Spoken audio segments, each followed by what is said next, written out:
Excuse me. சொல்லுங்க sir. இந்த போட்டோல இருக்கிறவங்கள பாத்தீங்களா? இவங்க இங்க வந்தாங்களா? கொஞ்சம் நல்லா பார்த்து சொல்லுங்களேன் ப்ளீஸ். ஆமாங்க வந்தாங்க, அப்பவே போயிட்டாங்களே. போயிட்டாங்களா? இவங்க மட்டும் தான் போனாங்களா இல்ல வேற யாராவது கூட சேர்ந்து போனாங்களா? இவங்க மட்டும் தனியா வந்தாங்க, அவங்க தனியாவே போயிட்டாங்க. இந்த பக்கம் தான் போனாங்க. ஒரு ½ hour இருக்கும். இவர் சொல்றதை நம்ப முடியலையே. எங்க போயிருப்பா அஞ்சலி? எதுக்கு இங்க வர்றாரு? சார் ஒரு நிமிஷம் சார். ஐயோ சார் எக்ஸ்கியூஸ் மீ. இவன் இங்க இருப்பான்னு நமக்கு தெரியாதே. சார் ஒரு நிமிஷம் இங்க வாங்க. இவங்கிட்ட போய் இப்ப பேசினா தப்பாயிடும். வேண்டாம்.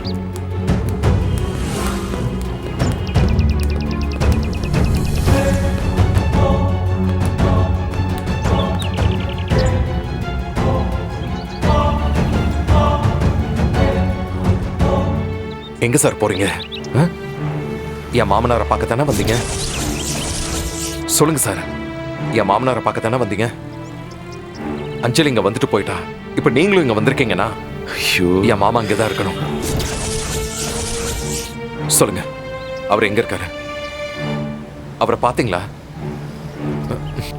சார் நான் உங்களை கெஞ்சி கேட்கிறேன் சார், என் மாமா கிட்ட என்ன கூட்டிட்டு போங்க. தம்பி, அவர் எங்க இருக்காருன்னு தயவு செஞ்சு எனக்கு தெரியாது. இந்த ஃபேக்டரியில் ஒரு வேலை இருக்குன்னு சொன்னாங்க, அதுக்காக தான் நான் இங்க வந்தேன். இதை தவிர எனக்கு வேற எதுவுமே தெரியாது தம்பி. ஏன் சார் இப்படி நடிக்கிறீங்க? ஏன் இப்படி ஏமாத்துறீங்க?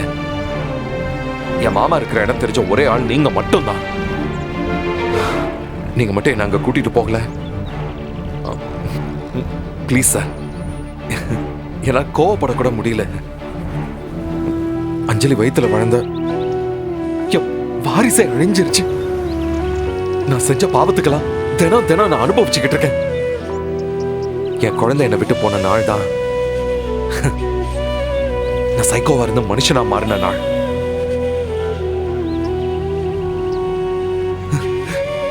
அதுக்கப்புறம் நான் எவ்வளவு ட்ரை பண்ணேன், எவ்வளவு கெஞ்சினேன். அஞ்சலி என்னை ஏத்துக்க தயாரா இல்ல. மறுபடியும் கூட சேர மாட்டேன்னு சொல்லிட்டா. ஆனா எனக்கு கொஞ்சம் நம்பிக்கை இருக்குங்க.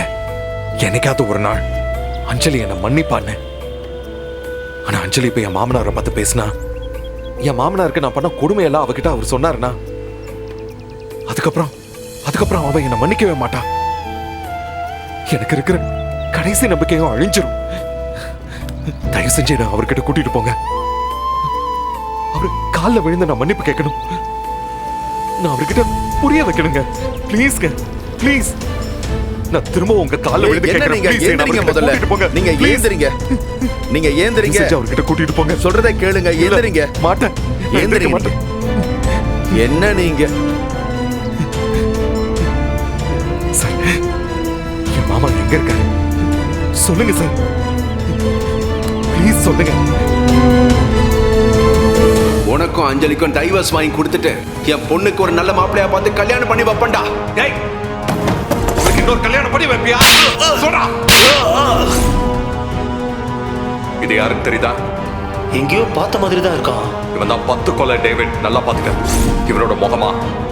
இவரோட முகத்தை மாத்திரு.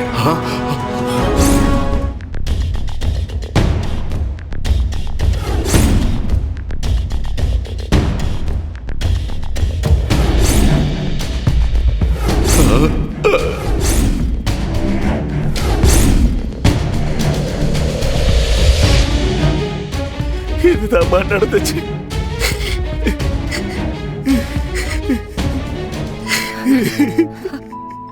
துளசி,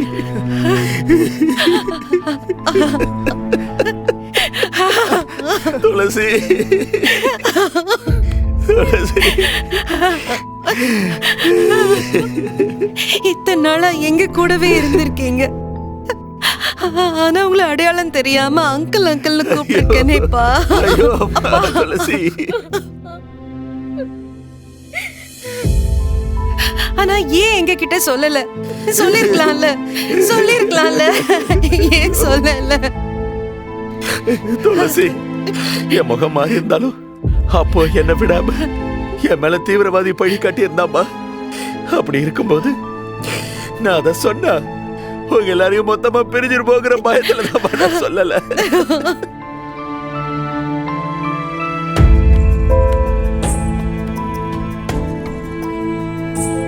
அவனே தோத்துட்டேங்கிறத ஒத்துக்கிட்டா ப்ளீஸ் அஞ்சலி, தயவு செஞ்சு அவனை ஏத்துக்கோமா. அஞ்சலி, உன்னோட கோவம் நியாயமானது தான். ஆரம்ப காலத்தில் நீ பட்ட கஷ்டம் உனக்கு மட்டும்தான் தெரியும். மகேஷ் உன்னை டார்ச்சர் பண்ணியிருக்காரு. எங்கள் யாருக்குமே அவர் பிடிக்காம தான் இருந்துச்சு. நான் அவரை வெறுத்தேன். எப்போ ஒரு மூஞ்ச உடைக்கலான்னு அதுக்காக நான் காத்துட்டு இருந்தேன். ஆனால் நானே கொஞ்ச நாளுக்கு அப்புறம் அவர்கிட்ட சில மாற்றங்களை பார்க்க ஆரம்பித்தேன். அது எதுவுமே நடிப்பு இல்லை அஞ்சலி, அதெல்லாம் உண்மைதான். அந்த மனுஷன் உண்மையாக மாறிட்டார்னு சத்தியமாகவே நான் நம்ப ஆரம்பித்தேன். அதுதான் உண்மை. ஆனால் உனக்கு அந்த பழைய மகேஷ் மட்டும்தான் உன் மைண்டில் இருக்கனால உன்னால் அவரை ஏற்றுக்க முடியல. இவ்வளோ எதுக்கு நீ உன்னை பைக்கில் ஒருத்தர் தினம் ஆஃபீஸில் ட்ராப் பண்ணிட்டு திரும்ப வீட்டில் வந்து ட்ராப் பண்ண வரல, அது யார்? மகேஷ் பிரதர் தான். அன்றைக்கி ஒரு நாள் ஆஃபீஸுக்கு வரும்போது நேரில் நாங்கள் பார்த்தோம். அஞ்சலி, மகேஷ் கிட்ட நீயும் போய் தானே சொல்லியிருக்க? இன்னும் வயித்துல குழந்தை உயிரோடு தான் இருக்கு, நல்லா வளர்ந்துட்டு தான் இருக்கு.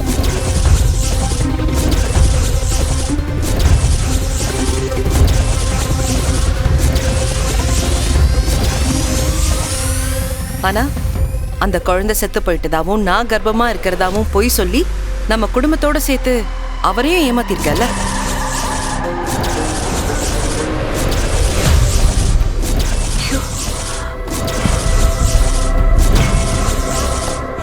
அதுவும் ஒரு வகையில துரோகம் தானே.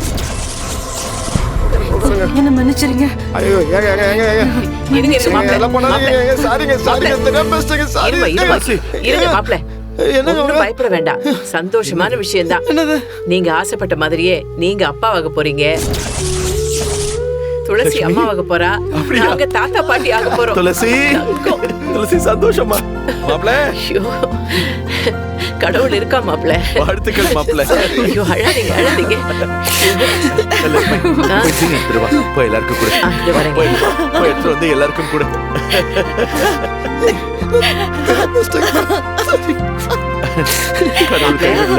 அழுததெல்லாம் போதும். வாயை திறங்க, வாயை திறங்க. இல்ல இல்ல, முதல்ல உங்களுக்கு தான். இந்தம்மா, எல்லாம் இனி நல்லதுதான் நடக்கும். இந்த முருகா, மாமாவுக்கு போறடா. ரேவதி, நீ முதல்ல வாயில போடு. எனக்கு ஒண்ணும் இல்ல. இதுக்கு மேல உங்களுக்கு யாரும் தொந்தரவு கொடுக்க கூடாது. நீ கரெக்ட் டைம்ல சாப்பிடணும். கரெக்ட்டா சாப்பிடணும் சொல்றேன். நான் தான் உங்களை கொண்டு போய் ஆபீஸ்க்கு போறேன். அப்புறம் ஆட்டோவை ஸ்லோவா ஓட்டணும், சரியா? ஓட்டுறேன்.